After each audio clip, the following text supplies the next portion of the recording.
11Zs. No, it's almost 12. It's 11-ish.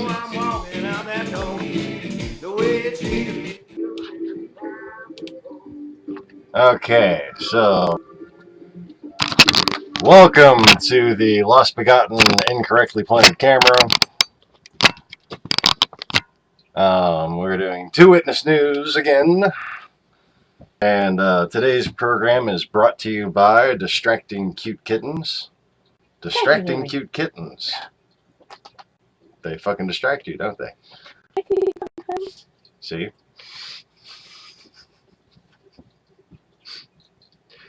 So, we just saw a randomly recommended video with Alex Jones on the Joe Rogan Experience. No, sorry, I didn't get nauseous at the thought of that. I actually had gas at that moment. That was just coincidental. But It says we're live, but it says we're offline. We're live and offline. You should take a picture of that. Will it last longer? Kinda.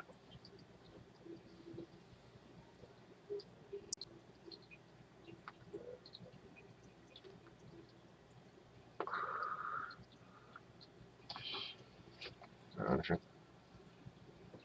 can get it right up on there. This one.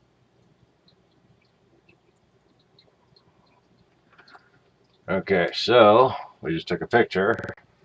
Joey sees us. And as you can So see, Sean, hey. it says we are offline. See, if you know anything about live streaming, you know that should be red. But what that says is offline with a little gray empty circle next to it and a question mark. We're not sure. You know, lots of weird, interesting things. We're being seen, though. Hi, Sean and Joey. So thank you to the diligent viewers who, Good morning. know, keep an eye out for the live broadcasts around this time of day. We're going to try to move towards 11 o'clock, but, you know. I don't think you want to know how I'm doing today. Notice I'm at home instead of at work. Hi, Pedro. Made it to work.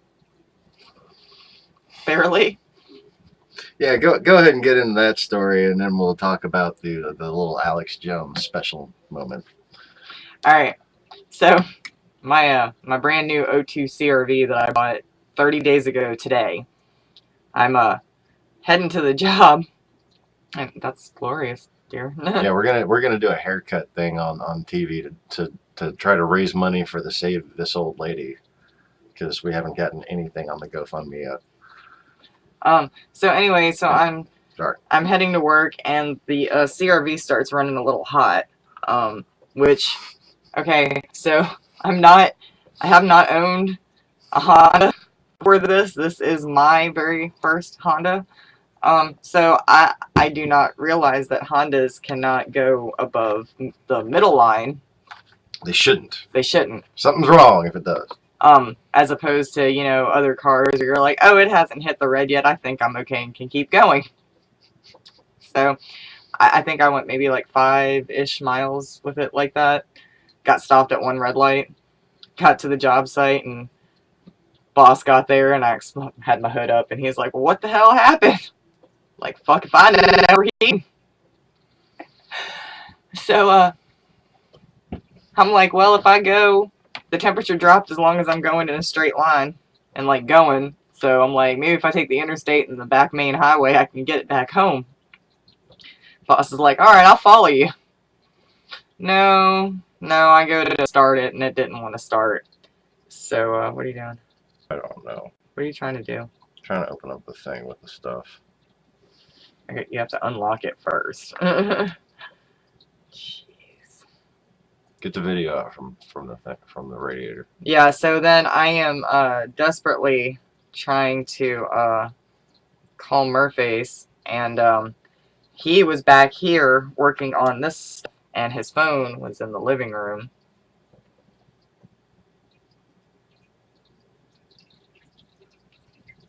And so by the time he called me, it had cooled down a little bit, And yeah, I took this video, so check that out.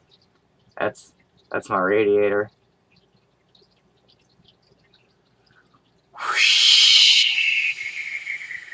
That's my dry radiator. Check the oil just to make sure that I hadn't blown a head gasket. Oh, beautiful K-series that isn't seized up. Yay. Okay, so here, have that. So I went and got coolant and a new radiator cap, and brought my vehicle home to let it rest-ish. I'm going to check who this voicemail is from real quick. Okay, so yeah, if okay, the thing is about Hondas versus most cars is most cars, the temperature sensor has two different modes: normal operation and it's going to blow up soon. Hondas have a little more accurate of a temperature sensor than most cars that aren't, you know, specific tuner or performance-oriented vehicles like a BMW or something like that. And a Honda has a desired operating range that it gets to, and you should never have a Honda. Any Honda made past the 1980s that I've ever had any experience with, past the mid-80s, Honda or Acura, will run past this point. That's about a third to 2/5 up the scale. Okay? And if it ever goes above that, you need to pull over and check your coolant. She did not pull over and check her coolant. If you can't get to a spot where you can cool over, roll your windows down, put your heater on, put the vents out. And if you get to a red light and you're afraid to stop the car because you can't pull off easily if it doesn't start, just put it in neutral at the very least so it doesn't have any more heat than it needs to, all contained in that space. So, yeah. Luckily, the engine did not seize.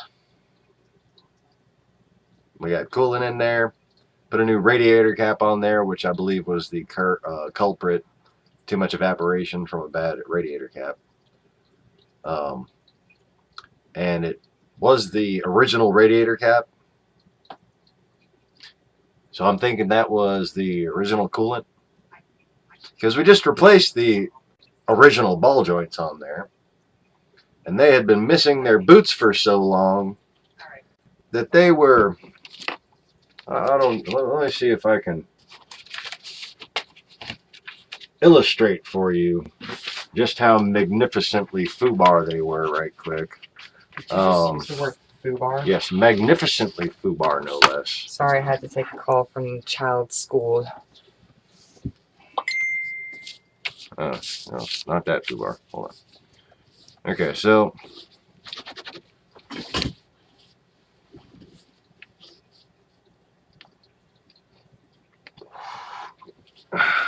a ball joint is supposed to have a little rubber boot at the bottom. Okay? These ball joints not only had no rubber boot at the bottom. You talking about my ball joints? Yes, I'm talking about your ball joints. You talking about my balls? But where the boot used to be, the metal had been bent up by the frame over about a decade. Isn't that special? That looks kind of like a fucked up birthday cake. We got that done immediately. We But got that fixed immediately. Yeah, as soon as we got the car home from the lot, we arranged the servo, got the parts, cheapest parts we could find locally, and arranged the service. And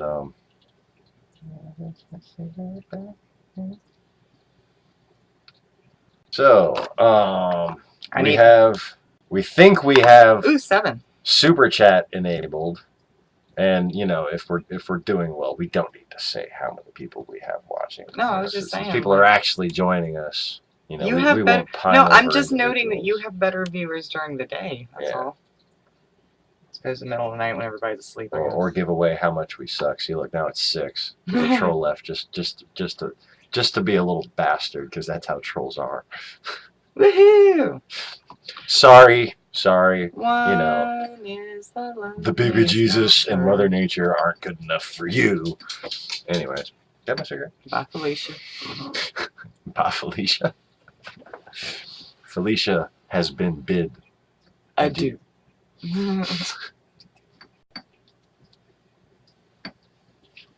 Gonna take this to my safe place. I will invade your safe place. You gave up your safe place rights over 2 years ago. Speaking of safe places, I think it's time Alex Jones needs to find a safe place. Alex Jones frustrates the shit out of me. Like, I don't even know what to think half the time. So, just to preface this right quick, we were watching the Joe Rogan Experience clip that came recommended from some random little scribbly scratch channel name. And it was just like a little 5 or 3 minute clip of Alex Jones on the Joe Rogan show talking about aliens. And he goes off onto this interdimensional tangent that just makes me, like, confused. Go ahead. Well, I don't know. It's like, because occasionally, like, if you really sit down and try to listen to Alex Jones, which, you know, Right, I feel it. It's the kind of person I am, you know. I just like to sit down and actually, like, not be judgmental and just listen. First and foremost, we'd like to forgive everybody and for everybody to have eternal life. Okay, that's really what we want. We just want them to, you know, deserve it on a basic level, just a little bit. But so I'm actually listening to him, and occasionally it sounded like he was going to get an entire intelligent thought out that like actually made sense, and then he'd fall off the bandwagon again.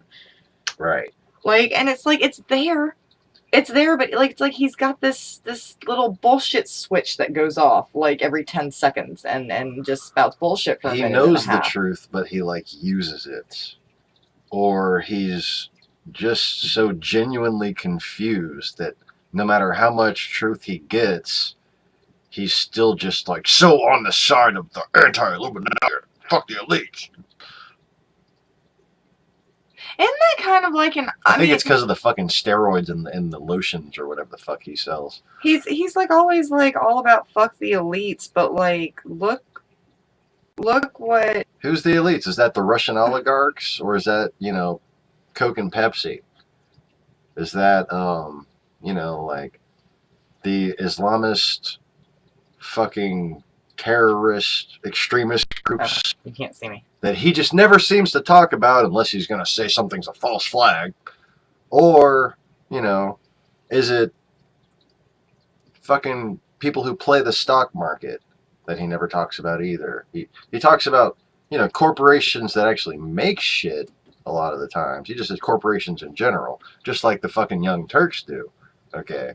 But the fact of the matter is there are some great American corporations whose success has perpetuated our existence as a country and enabled people like him to be able to flap their fucking gums. Yeah. I have my soapbox, and I'm not afraid to use it. Yeah. Is it just me, or like, are you waiting for him to just fall over and have a heart attack in the middle of one of his shows? Like, I sometimes like to put on InfoWars to see if it's gonna happen. Like, he gets all red in the face and like can't breathe, and I'm just waiting for him to like and keel over. Like, I want to be a part of that moment in history. Okay. What used to be called Sappho, okay, that's very true, Pedro, is now in whatever that herbal fucking thing he's peddling. All right. And it is what used to be painted, and this is from my memories. I don't have any, you know, reference for this. You can probably go and find some kind of fucking reference for this, I'm sure, though. This is something so so widely used that some survivors somewhere must have made a note of it. Okay, they used to use this ointment in the face paint for berserkers. Okay, and that's why Alec Jones seems a little berserk.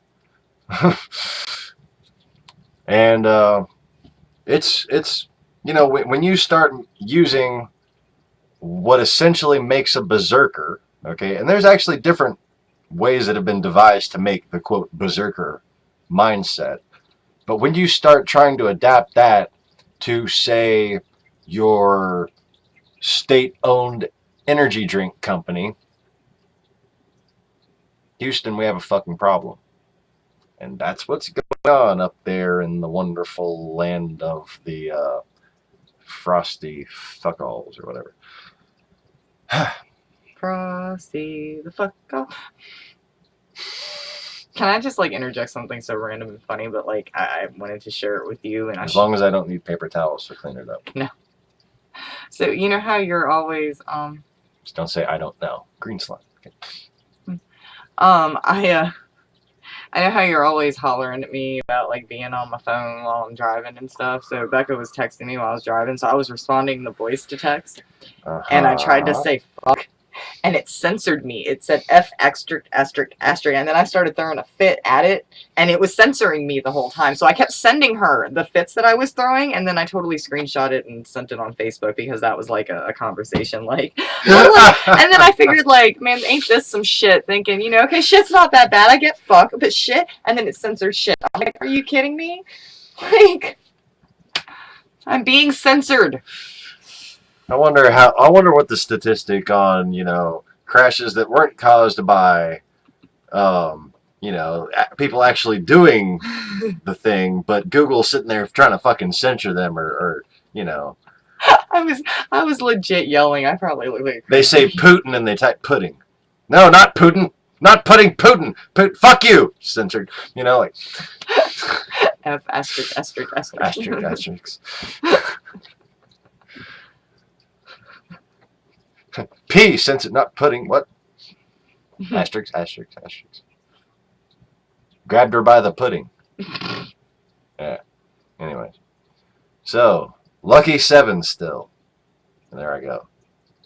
Giving away how wonderfully popular our live streams are with over 3,000 subscribers, which I'm sure they're looking up the former, you know, like Flat Earth troll accounts, which I'm sure there's a lot of Flat Earth troll accounts that are still like left inactive from having been on my subscribers list. And then they were pulled from duty once some superior realized, holy shit, this guy's teaching our trolls enough for them to all fucking turn against us. Run! That may have been what I had in mind all along. We got comments coming. Ooh, comments from people. No. We got regulars in here. Gotta love the regulars. All we need now is somebody named Norm. Anyway.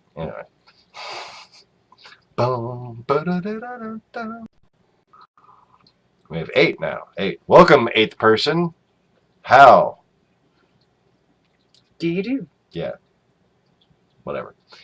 We're going to talk about something in a second.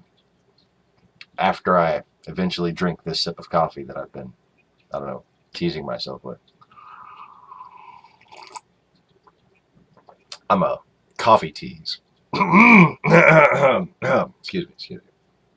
Ew. Is this what he does? Is this what he does all day during this? Because I can only tune in for like short bits and pieces. Not all day. Yes, I actually just heard about the UK attack. That they're still calling it a terrorist attack as of right now, right? Yeah, and that's the only headline we got so far. Go ahead, pull something up on it. So anyways, to finish up the little Alex Jones thing before we get into the other news after doing this,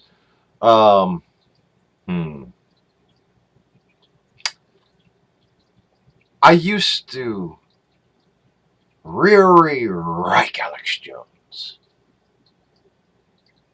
Sorry, was that a Framing OJ Dana Carvey comedy routine reference? I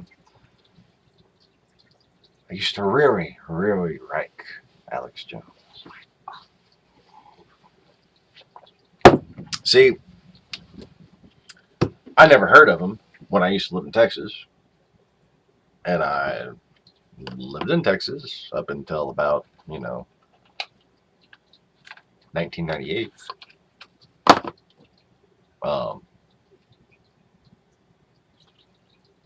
Nobody, when I went back to Texas for a few years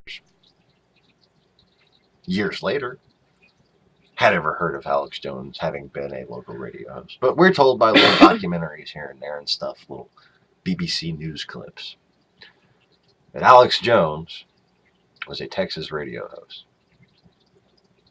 And,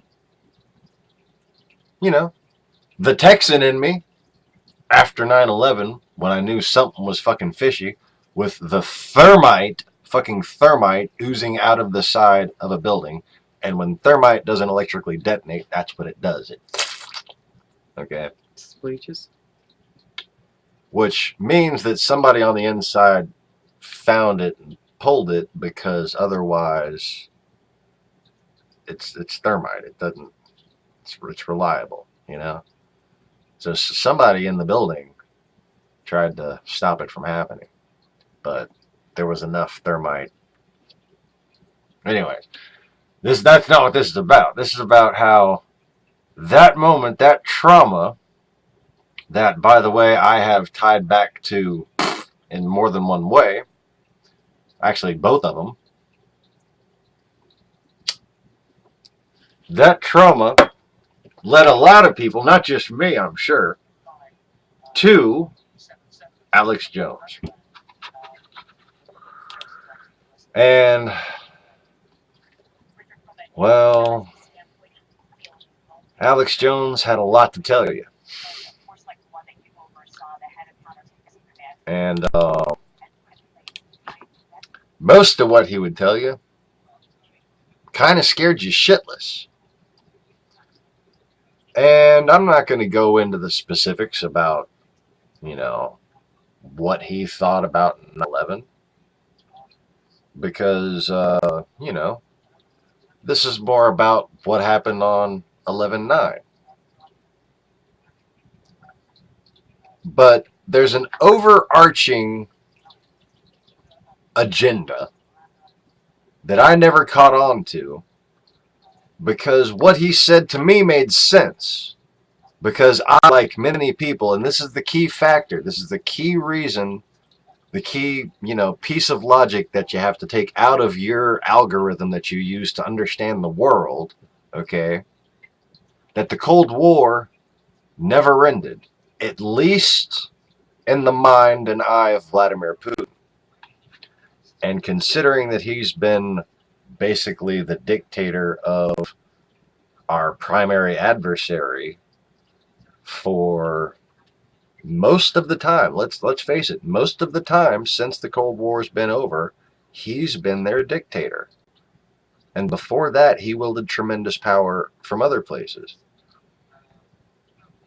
But now we're in a situation where we all have a set of information that we work with. And we need to, that's really distracting, we need to go back and look at what we think we know, minus what we assumed was the case and accepted as logical based on the foregone conclusion that the Cold War was over and that Russia was the friend of the people. Because when it comes down to it, from UFOs to Bilderberg to 9/11 to anything and everything Alex Jonesy